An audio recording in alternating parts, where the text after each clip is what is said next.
What's up, YouTube? This is Shawboys2324, aka Henry Scarver Jr. This is another DVD review of The Undertaker Dead or Alive double feature featuring Undertaker, He's Buried Them Alive, and Undertaker's Deadliest Matches. Let's get into it. The back. I'm gonna review both DVD sets. Deadliest Matches is 3 discs, and He Buries Them Alive is 1 disc. Let's alright, I'm gonna get to the He Buries Them Alive. Step back in time and visit the early years of the phenom known as The Undertaker. 5 classic matches that set the stage for one of the most feared and popular superstars in WWE history. You got Undertaker choking on Steve Austin. You got Undertaker doing a leg drop, and you got Undertaker doing trying to get up for it before he count 10. You got the first match is Undertaker versus Undertaker, Undertaker versus Wang, Undertaker versus Yokozuna, Undertaker versus Jim Anvil Neidhart, and Undertaker versus Jerry the King Lawler. Alright, let's get into the opening. Get into He Buries Them Alive. The Undertaker versus Undertaker, it was an alright match. It was of Undertaker and then the real and the fake Undertaker, which was basically by Ted DiBiase, and another one was by Paul Bearer. Undertaker versus Wang. It's just it's not really a memorable match. Now, remember that Undertaker was very slow in the ring until 96, where he picked up speed, and like most of these matches aren't really as good.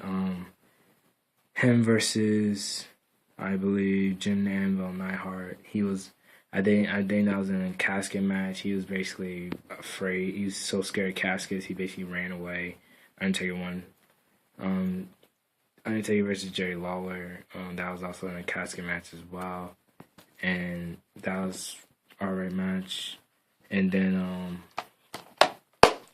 another match is Yokozuna again. That was a casket match. Undertaker won that one.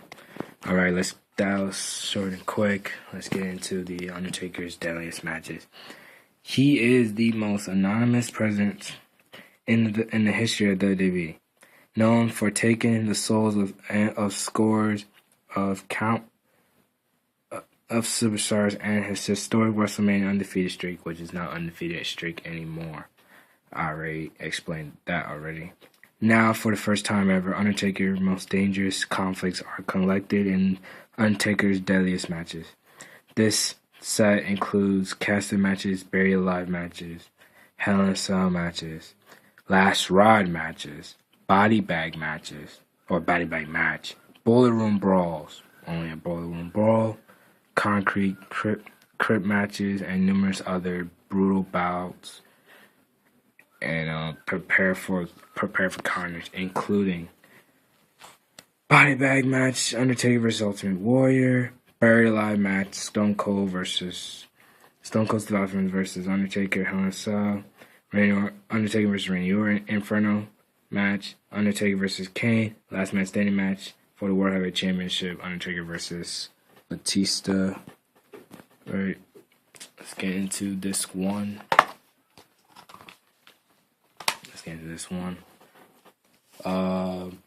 2 Decades of Destruction talks about the overall career of Undertaker between 1990 and the present, and when the DVD came out, which is 2010. Body bag match. He talks about the Ultimate Warrior. The match itself, they held in Madison Square Garden, July 1st, 1991. Undertaker versus Ultimate Warrior in a body bag match. This was it was interesting and weird at the same time, but then you had casket matches back then, so yeah. Custom made coffin. Basically, Undertaker made a coffin to play mind games on Kamala. So yeah, that's all I got really about to say about that. That was at Survivor Series, November 25th, 1992. Grim Reaper talks about how he's like the Grim Reaper of Souls. This was a casting match between Undertaker versus Kama. SummerSlam, August 27, 1995. Shadow of Death. Undertaker basically talks about he's looked at Shadow of Death. He's like, I fear no evil. Like he is actually evil, but he don't fear. Casting match: Undertaker versus King Mabel in your house, December 17, 1995. I believe Undertaker got his face broken by King Mabel, and he had wore a mask in this match. I'm not really sure. Deranged and sadistic. Basically, Undertaker talks about the character. I'm not Kane. Mankind. He's very deranged, sadistic character. That Undertaker can't really handle. I mean, King of the Ring, June 23rd, 1996. Undertaker put Mankind on the map, and Mick Foley put everybody else on the map. But Undertaker made sure that Mankind gimmick got over. Mankind won this match. Then they had No Boundaries. Talks about the ballroom brawl. This was Undertaker versus Mankind, SummerSlam, August 18th, 1991. At the end of the match, Paul Bearer turned heel on Undertaker and at the end smashed the urn on Undertaker's head. Chilling numbers. He talks about Steve Austin in the Buried Alive match, Undertaker versus Stone Cold Steve Austin, Rock Bottom, December 15th, 1998. Austin had to win this match in order to get into the Royal Rumble.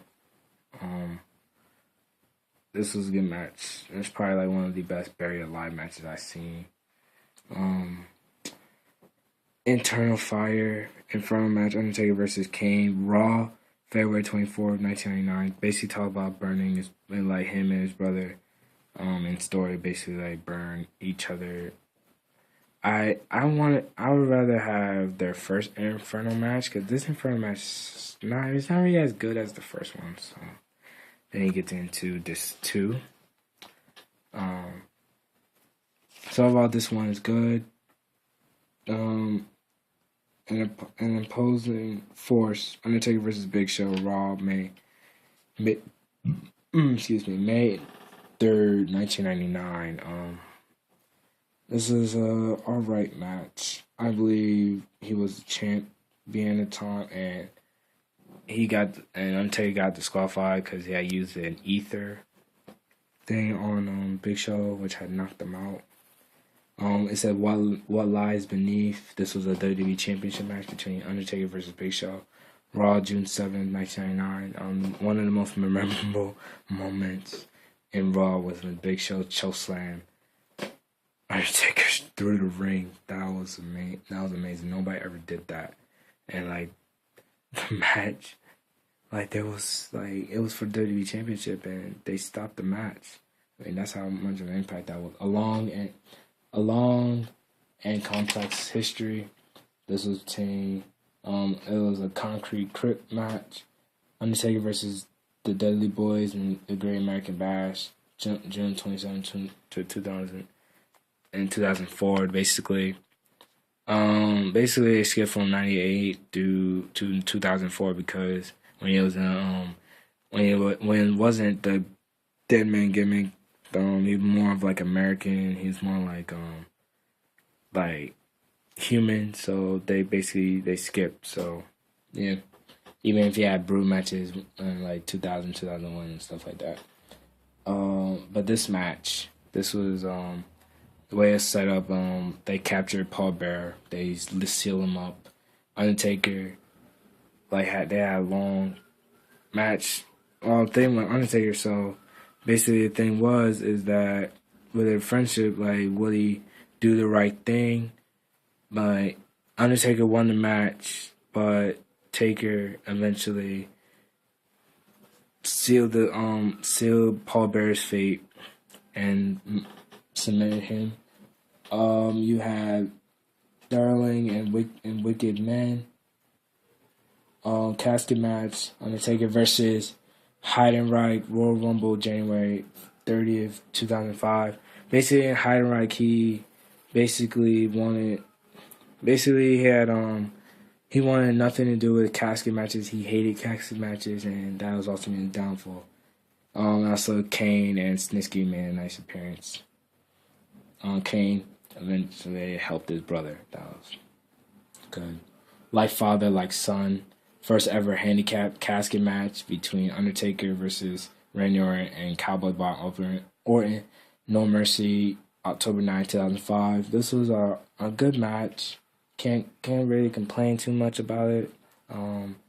Memorable moment here was Undertaker was in the casket. Orton and Cowboy Bob Orton he got an axe and chopped off everything off the top and basically burned the casket. Basically, that's memorable. That was basically sad too, because like I don't know really how they do that stunt though. I mean that's crazy. Devil's Playground, Hell in a Cell, Undertaker vs. Randy Orton, and Armageddon, December 18, 2005. This is good. This was a good match. Best between two by far. 2005. Last Judgment, Last Man Standing match. Undertaker versus Great Khali, SmackDown, August 18, 2006. This was a good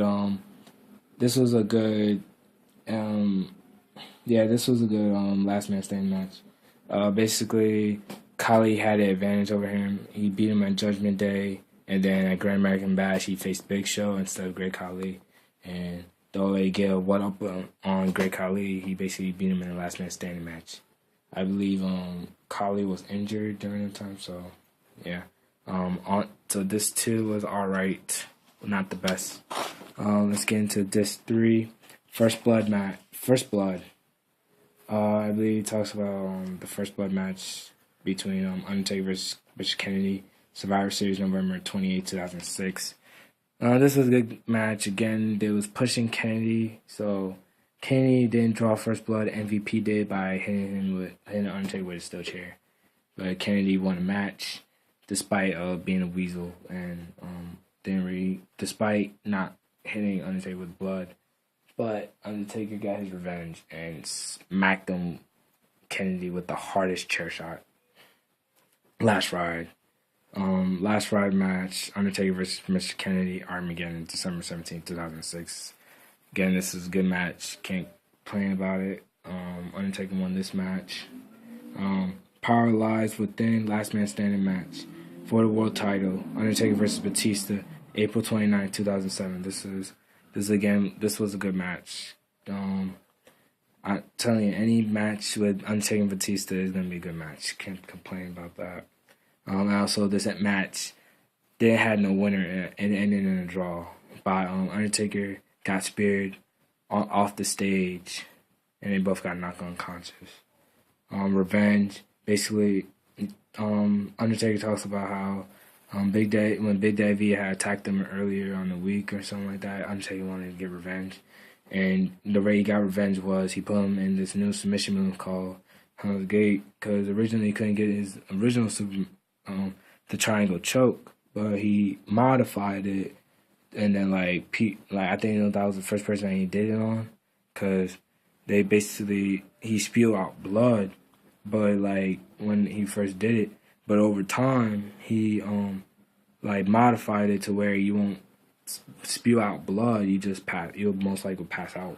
That was on SmackDown January 25th, 2008, and Ring of Fire, Hell in a Cell. Undertaker vs. Edge, SummerSlam, August 17, 2008. Again, this was when Undertaker came back from banishment and by Vicky Guerrero, and to get revenge, and for Vicky Guerrero to get revenge on Edge, he basically sent Edge in this match, and Edge brought out his dark side, which was what he needed to do against the Undertaker, but Undertaker won this match. And lastly, State of Mind, Steel Cage match between Undertaker versus Big Show, SmackDown, December 5th, 2008. State of Mind basically talks about fear. Fear is just like a state of mind. He is fear. He don't fear anybody. and Undertaker won this match, I believe, by pinfall. If he didn't win by pinfall, he won by submission. And the legacy of the Phenom. Basically, that was the last. That's the last. Talks about again his overall career. Overall, this DVD, I love this I like this DVD because it get like Undertaker basically speaks about every match, and also there's promos on every match as well. So like it gets you like interested in like the before, the how they became, how the rivalries came along and stuff like that. So that's how like really good this DVD is. He buries them alive again. It's not really the best, but Undertaker was slow at that time. And then, look at the style from like '96 through like 2010 or whatever. Like he was in very, very fast pace. Like nobody couldn't like really like touch him. So Undertaker is one of my favorite superstars. Can't complain. I wish that the Undertaker, I wish they would do a documentary on him. Undertaker is a future Hall of Famer in my opinion. He might go in 2015, or he might not, or he might have another match at WrestleMania. I don't know, but I already gave my thoughts on Undertaker like streak and whatever. Don't already talk about that. You want my thoughts on that? Look at the Undertaker streak 20-0 DVD review. Give my thoughts on the streak ending, but that's not gonna overshadow his career. That's one bad thing about his nice career, but his good career is that he was very unique. I got very interested when I first watched his character in 2007. He was like legit. Like I was legit scared of him. Not anymore, cause I know that I've seen all his tricks, but But like when I first saw him, I was like, dang, that dude's scary. Like, well, imagine if he came in your house or something. Like that's like he was that scary. But he ain't scared. He ain't scary no more. And as soon as you get used to him, he's not really all bad. Actually, Undertaker outside the ring is actually the nicest guy you could ever meet. So that's my thoughts on DVD overall. I like the way the presentation was. The matches aren't that really good, but the presentation of this DVD makes you make it. I give 30 thumbs on that. Just the presentation alone. So I want you to rate, comment, and subscribe. Check out my other videos. More videos are coming up soon, and I'm out. Peace.